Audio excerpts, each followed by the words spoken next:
bukannya pembodohan Mas ke publik. Itu malah bisnis utamanya Google tahu. Kalau mau bongkar-bongkar dalemannya, itu merek luar negeri semua. Layanan IT, digitalisasi industri. Konsultasi IT, silakan. Ini editor, aku harus muncul dengan sambaran geledek ya. Sambaran geledek. Awas kalau nggak ada geledeknya. 3, 2, 1.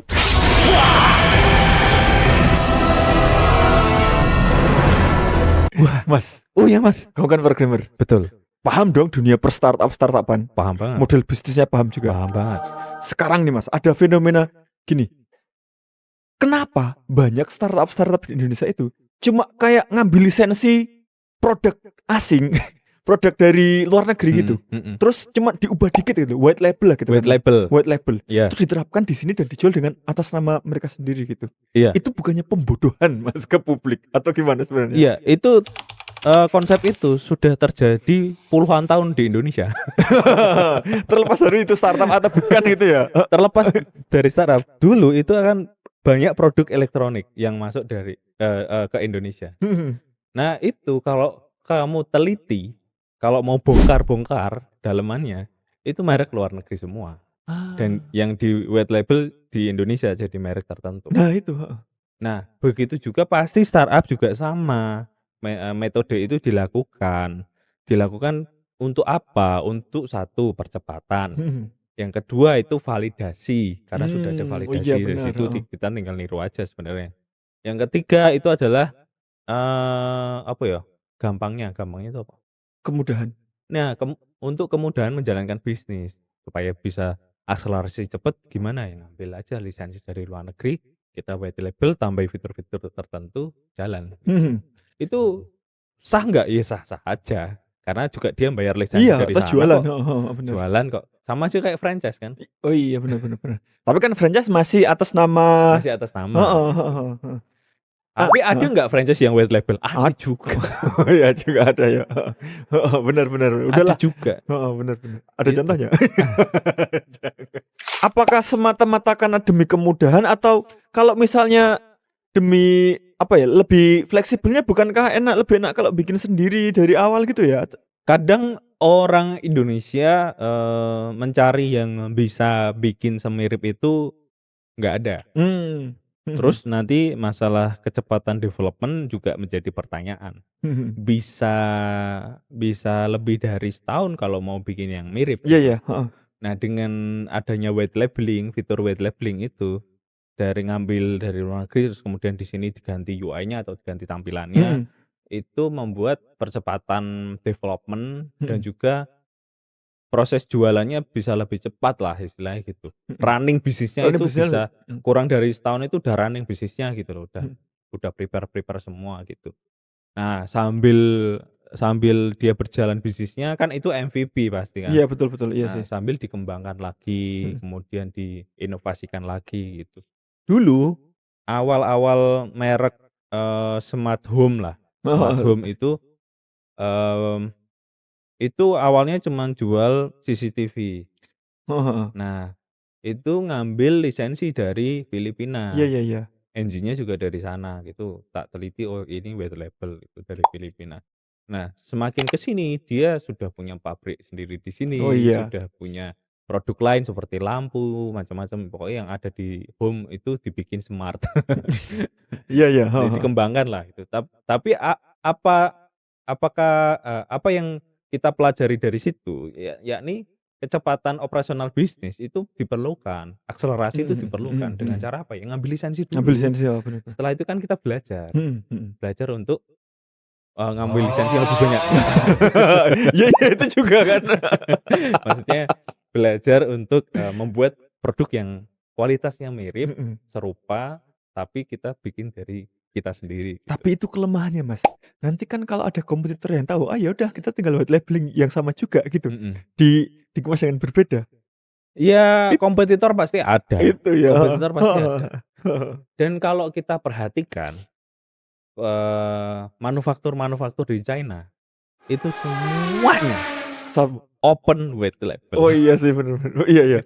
Bahkan mungkin kayak HP itu mungkin produknya dari sana semua mungkin ya. Bisa jadi atau gimana? Emang iPhone juga dari sana. Iya kan? Iya. Kalau di industri manufaktur itu namanya OEM, Oh, Original manufaktur. Equipment Manufaktur gitu. Jadi barang-barang yang atau produk-produk yang sifatnya dia sudah massal dan bisa di white label untuk B2B. Bedanya sama Maklon. Maklon itu kita punya produk Mm-mm. tapi digarap orang lain. Oh, ini produknya udah ada, kita Udah ambil, jadi, terus udah dikasih. jadi tapi tanpa nama. Oh iya. Terus Kalau kita kasih merek sendiri di benar. dalam negeri.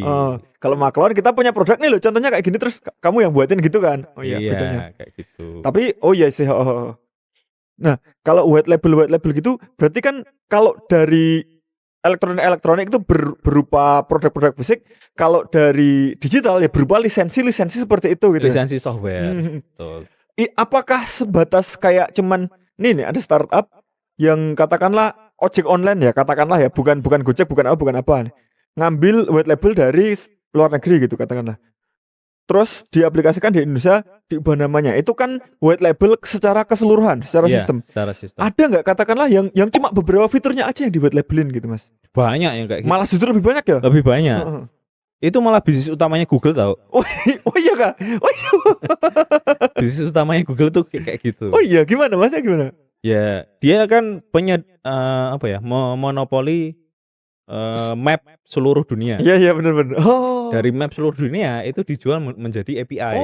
Oh API itu sebenarnya termasuk white label nggak sebenarnya? Termasuk white label. Dalam skala tertentu ya. Oh iya juga ya. Ya, akhirnya dipakai salah satu startup Indonesia yakni Gojek. Dan yang lain-lain mungkin ya. Ya, yang lain pasti pakai. Oh, Itu salah satu fitur yang digunakan dalam satu startup. Tapi ada nggak yang sifatnya semua produk jadi atau aplikasi jadi yang benar-benar ganti nama? Disebutin pasti kalian tahu semua ya. Banyak banget karena memang penyedianya ada gitu loh. Penyedianya di luar negeri itu ada. Bahkan nggak usah kayak gitulah. Sebuah source code dijual belikan itu hal yang biasa. Hal yang lumrah ya. Yang lumrah gitu. Kemudian misalnya kita mau cari coding kayak Gojek mirip itu ada loh. Ada yang juga. Oh iya ya. Nah, tapi pertanyaannya, kenapa mereka yang memproduksi katakanlah produk digitalnya itu nggak memanfaatkan produk mereka untuk menjadi startup mereka sendiri, malah dijual-jualin gitu? Ya pasti karena bisnis modelnya dia itu memang menjual atau bukan menjual, dia memproduksi aja. Dia ingin memproduksi aja karena kapasitasnya dia segitu. Dia mungkin nggak pinter bikin brand, nggak pinter bikin sesuatu gimmick marketing dan lain-lain gitu. Ya intinya sesimpel kayak ada yang jualan kaos polos, tapi ada yang jualan kaos dikasih brand gitu ya, mungkin kayak gitu ya. Iya. Mungkin akhirnya kayak dipertanyakan, lah kalau kaos polosnya aja jualan kaos polos, kenapa nggak mereka bikin brandnya aja gitu kan? Iya. Oh iya. Gitu. Karena memang ekosistemnya kayak gitu ya. Ekosistemnya begitu. Jadi ada yang pabrik itu yang bisa memproduksi barang tertentu dengan spek tertentu. Ada memang perusahaan yang pinter banget marketingnya, gimmicknya pinter, mengambil selisih harga dari pabrik tersebut. Itu banyak sekali yang seperti itu. Itu kalau produk fisik. Kalau produk startup atau aplikasi itu juga banyak sekali. Terutama yang sekarang ini yang marak itu adalah AI. Nah, banyak sekali AI yang bertebaran di luar negeri. Yang sebenarnya enggak ya. Yang di luar negeri terus muncul di Indonesia. Yang diganti nama doang. Adalah ya. Ada. Dan mungkin semua AI yang kita tahu asal karya anak Indonesia ya tanpa bermaksud untuk apa gitu kan ya. Memang sebenarnya adalah ngambil dari luar negeri itu ya. Betul. Dan ada yang lisensinya itu beli sekali di Indonesia dijual per bulan. Tapi itu berarti kan itu kayak bisnis reseller jatuhnya kan? Iya, tapi diganti nama white label kan. Tapi itu fair kan sebenarnya? Fair karena dia ngambil dari luar negerinya itu ya memang sudah MOU, sudah sesuai kesepakatan. Kalau itu memang beli putus. Ada nggak yang ngambil dari luar negeri itu juga bulanan, kemudian di share ke Indonesia itu bulanan juga? Ada. Ada dan ngambil selisih dari harga itu. Kenapa nggak langsung ke luar negerinya aja tuh yang pengguna-penggunanya itu? Ya karena di Indonesia ada potensi. Oh, nggak, maksudnya kayak penggunanya itu kenapa nggak kepikiran? Belum tahu karena searchingnya pasti agak susah Oh, belum tahu ya. gitu. Nah, di saat yang orang luar negerinya itu butuh traksi, butuh penjualan yang masif, orang yang Indonesia punya potensi pasar. Ya, dia akhirnya kan kerjasama terus white label. Antara penggunanya yang di Indonesia itu belum tahu atau karena yang sudah di white label itu sudah lebih ramah untuk dioperasikan di Indonesia, Mas? Yang di Indonesianya belum tahu dan punya potensi untuk ditawarkan. Oh, Lebih ke gitu. situ. Lebih ke situ ya. Kalau misalnya nanti, nah, tapi kan ada kecenderungan nanti kalau misalnya yang aslinya sananya, katakanlah AI aslinya itu melihat potensi marketnya sini, mereka juga kesini langsung tanpa membypass dari si itu kan, si white label, yang white labeling mereka itu kan. Iya, bisa jadi, bisa jadi. Ya, tapi kan ada karakter startup AI gitu yang memang dia fokusnya untuk OEM atau white labeling Oh iya iya. juga. Ada yang seperti itu. Jadi memang pengembangan inovasinya atau pengembangan bisnisnya nggak nyampe untuk meraih pasar benar. seluruh dunia gitu. Orang-orang yang tahu-tahu aja gitu. Dan bahkan ada satu platform yang kita bisa mencari vendor-vendor yang bisa di apa itu? rahasia. Jangan disebutkan, nanti disebutkan pada beli semua. Langsung muncul banyak startup baru habis ini kalau disebutin. Iya, dengan harga yang murah dan worth it itu kan, itu kita bisa merubah tampilan itu, merubah apa ya, brand itu menjadi brand milik kita sendiri. Lifetime ya. Lifetime ya. Kan bisa dijual secara bulanan juga gitu. Iya, maksudnya itu kalau kita sebut mungkin sudah pada tahu, cuman nggak mau nyebut juga mereka. Iya. Jadi itu ya opportunity juga, dan kalau itu diperkenalkan di masyarakat Indonesia juga, mereka juga oke-oke aja dengan harga tersebut.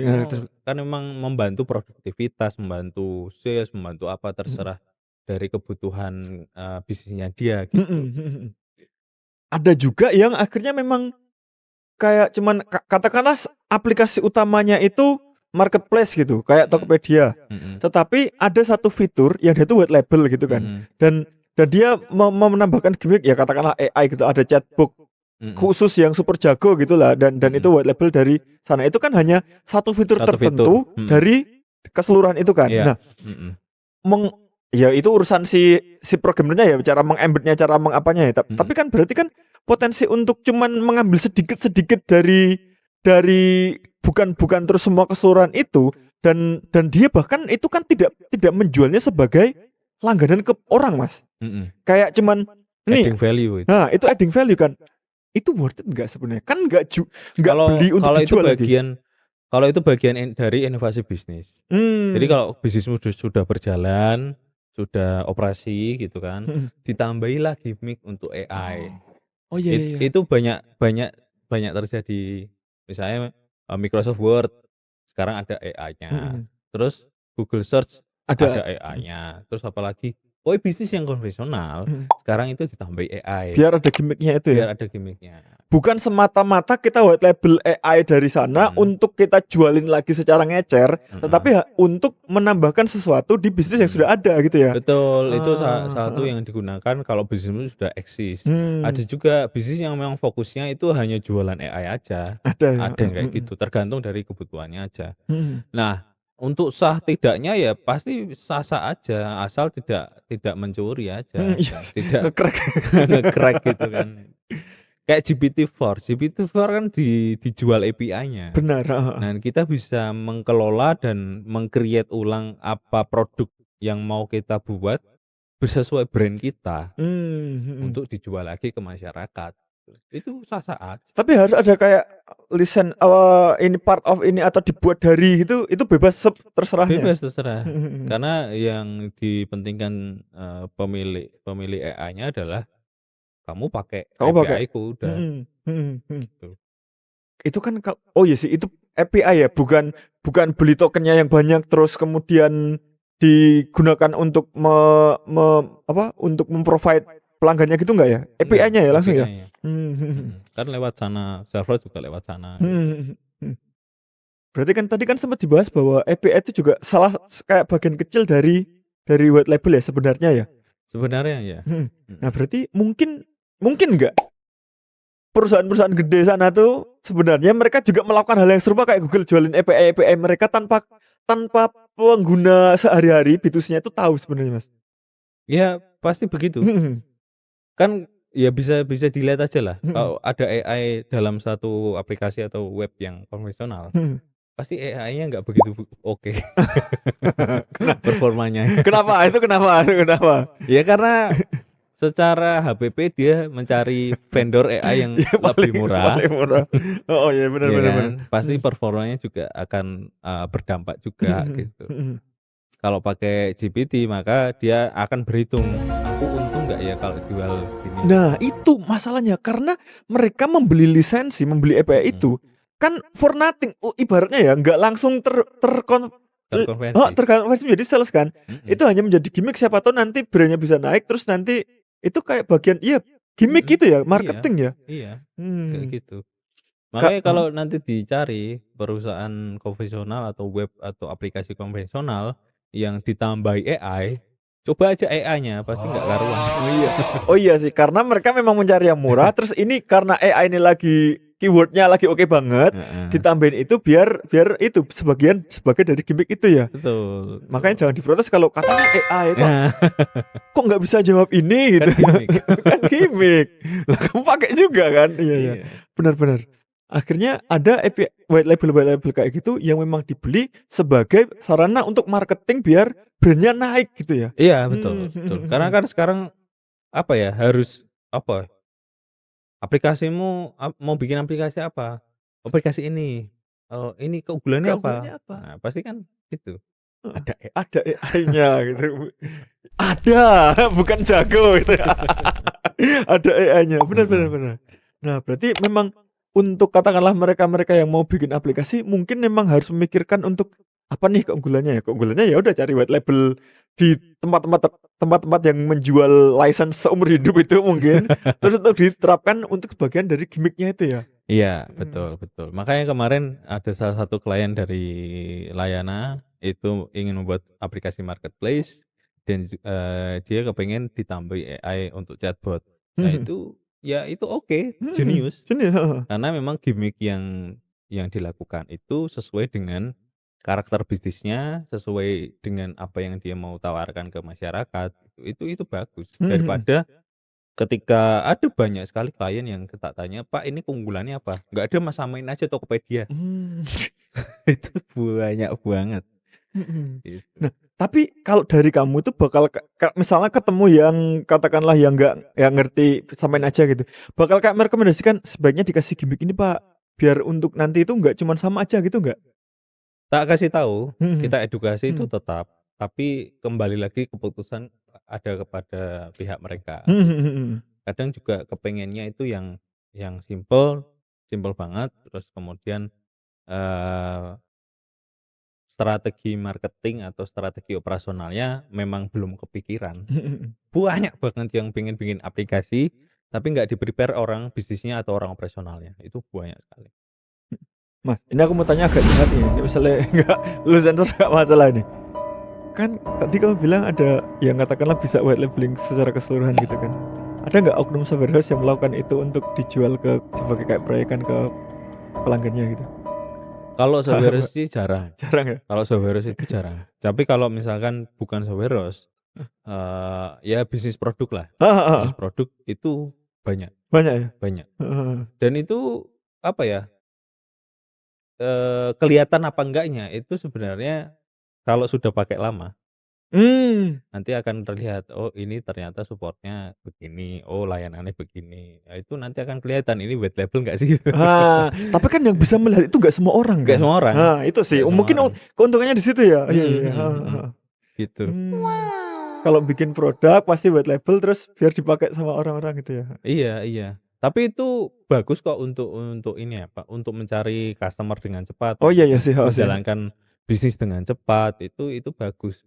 Yakni dengan cara mencari vendor white label yang sesuai dengan karakter bisnismu. Nanti kalau sudah berjalan bisnisnya, sudah makro bisnisnya, maka baru pengembangan selanjutnya adalah melakukan inovasi untuk menciptakan sesuatu yang baru dari dirimu sendiri gitu dari internal. Kalau Indonesia sebenarnya ya, kayak industri Indonesia gitu. Ada nggak kayak perusahaan yang perusahaan software kayak gitu tadi, terus yang ya udah kamu pakai lisensiku aja gitu. Dia menjadi penyedia white labelnya gitu, ada nggak? Perusahaan Indonesia. Heeh. Perusahaan Indonesia mungkin ada. Heeh. Saya nggak berani bilang nggak ada. Mungkin ada. Tapi untuk tren saat ini itu semuanya ngambil dari luar negeri. Iya sih, lebih trusted mungkin ya atau gimana? Iya. Kalau urusan teknologi pasti ke barat. Kalau urusan manufaktur ke timur. Ke timur, iya benar. Heeh.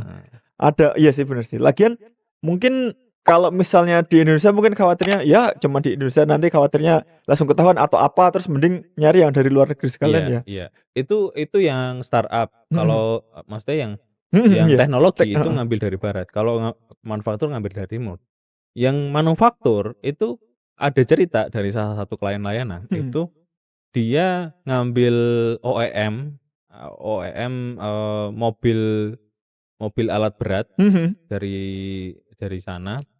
Itu proses pembuatannya dari dia jalan masuk ke pabriknya, terus jalan menuju ke lorong keluar, itu kan besar ya, hektar Iya, gitu. benar. Sekitar 15 menit berjalan. Mobil yang dari rangka-rangka itu dia masuk dengan plat number yang sudah disebutkan. Ketika dia keluar mobilnya udah jadi. Jadi 15 menit mobil udah jadi. Oh. Secepat itu manufaktur di sana. Makanya ya itu yang dia jual. Iya benar, kecepatannya itu ya. Produksi, benar gitu. sih, iya sih. Nah, ketika itu dikaryakan, maka di white label ke Indonesia itu hal yang biasa. Hal yang lumrah gitu. Iya sih, karena di sini kita tinggal mikirin bisnisnya seperti apa. Produknya sudah ada yang oke banget, tinggal gimana gimmicknya, gimana penjualannya, sehingga pikirannya tuh nggak mikirin ke produksi lagi gitu ya. Oh iya benar. Kalau yang TKDN, nah itu kalau yang TKDN yang di Indonesia itu harganya di atas 100% lebih mahal daripada ini kita mau ya itu fakta soalnya ya Mas. Itu fakta ya. Itu fakta. Iya sih. Kalau yang unsur TKDN lebih mahal. iPhone kan bisa membuka di Indonesia nih pabriknya. TKDN dong harusnya dong. TKDN. Katanya sih harapannya orang-orang bisa jual lebih murah. Iya apa enggak? Nah, BA masuk sama pajak. Pajak itu kan 11%. Biaya masuk itu 20-30%. Berarti kan 40%. Nah, 40% dari harga modal, harga jual manufaktur itu ditambah 40%, itu harga jual untuk konsumen.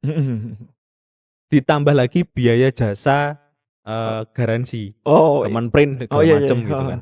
Itu mungkin di atas 60% dari harga asli. Nah, itu iPhone. Nah, di China itu produknya itu value-nya $10. Oh iya. Iya udah jauh banget ya. Jauh banget. Nah, sampai Indonesia segitu. Nah, nanti kalau masuk itu barang itu TKDN, harapannya unsur-unsur yang bea masuk segala macam itu tuh bisa hilang semua gitu. Diganti dengan TKDN-nya. Oh iya sih. Manpower-nya Indonesia, biaya-biaya di dalamnya juga nggak nyampe 40% harusnya gitu loh maksudnya. Oh iya. Harapannya bisa lebih murah. Karena memang jumlahnya itu di bea masuk dan kawan-kawannya itu ya kalau untuk iPhone. Bea masuk. Sementara ya itu kan kemarin ada cerita kamu beli sepatu 10 juta. Oh iya, kena bayar 30 berapa gitu juta, ya. Kan? Ya emang biaya masuk itu semahal itu. Apa bedanya dengan white labeling tadi produk-produk manufaktur itu? Nah, white labeling itu dia ngirimnya itu part. Oh. Di sini kan dirakit. Oh iya benar sih. Lah kamu pikir TV yang ada di rumahmu itu produksi di Indonesia, dirakit di Indonesia. Dirakit di Indonesia. Apa yang menjamin nanti katakanlah ada pabrik iPhone bukan hal seperti itu yang terjadi, Mas? Kan bisa juga kayak pabrik iPhone gitu, partnya yang dikirim. Ya bisa Nek berbahaya jangan, nek berbahaya jangan. ya bisa juga, Heeh. bisa juga. Mhm. Pasti ada part yang tidak bisa Iya sih. di-handle di Indonesia, Mhm. itu udah pasti. Mhm. Kalau kalau apa, bikin baterai kita sudah bisa ada Mhm. pabriknya. Mhm. Kalau mau bikin apa, part-part, Kamera lesin kerangkanya itu kerangkanya, ada bisa. ada bisa. Kalau bikin, kamera ya kita nggak tahu, Nah, ya, mungkin heeh. itu yang Harus import di gitu. sih. Mhm. Ya semacam itu. Mhm. Dari dalam negeri itu ada yang bisa. Oh, Kayak misalnya kemarin itu, pabrik plastik. Ada pabrik plastik yang bikin bikin spek apapun itu bisa. iya iya, Atau heeh. pabrik pipa, Heeh. bikin spek apapun tuh bisa, Mhm. tinggal pesanannya kayak apa. Itu ada yang di Indonesia itu udah ada, kayak gitu. Yang malah dia ekspor, Nah, iya sih, heeh. tuh. Karena Indonesia kebanyakan plastik, luar negeri kekurangan plastik gitu ya. Itu Udah, itu heeh. tinggal pinter-pinter dari kita itu memilah-milah mana vendor white label yang mau dikaryakan. Mhm. Kalau mau dipakai semua fiturnya boleh, mau ditambahi boleh, mau pakai satu fitur aja juga boleh, itu sah-sah saja. Yang penting kita punya kualitas layanan yang baik, kita punya inovasi selanjutnya untuk merangsang orang juga mau pakai terus, dan juga kita tidak berhenti untuk, apa ya, untuk melakukan perbaikan-perbaikan secara menyeluruh, Mhm. karena itu satu lagi, Mhm. itu vendor dari luar Iya, betul betul. yang bisa aja mengecewakan. Nah, Nah, heeh gitu. heeh. Jadi kita harus siap-siap. Bagi teman-teman yang ingin membuat aplikasi, startup, dan lain-lain atau bisnis lain, nggak harus startup sih, tapi ingin white label ngambil vendor dari luar negeri, nggak apa-apa, tapi yang penting ingat, pesan kita tadi. Itu aja dari kami, jangan lupa tonton video selanjutnya, episode selanjutnya, dan kalau ada info-info menarik mengenai teknologi jangan lupa komen di bawah, dan jangan lupa juga subscribe channel ini, karena channel ini butuh subscribe dari kalian. Duit Ya, sampai jumpa di konten layanan selanjutnya. Bye-bye. dengan layanan ID. Digitalisasi industri. Layanan ID, digitalisasi industri.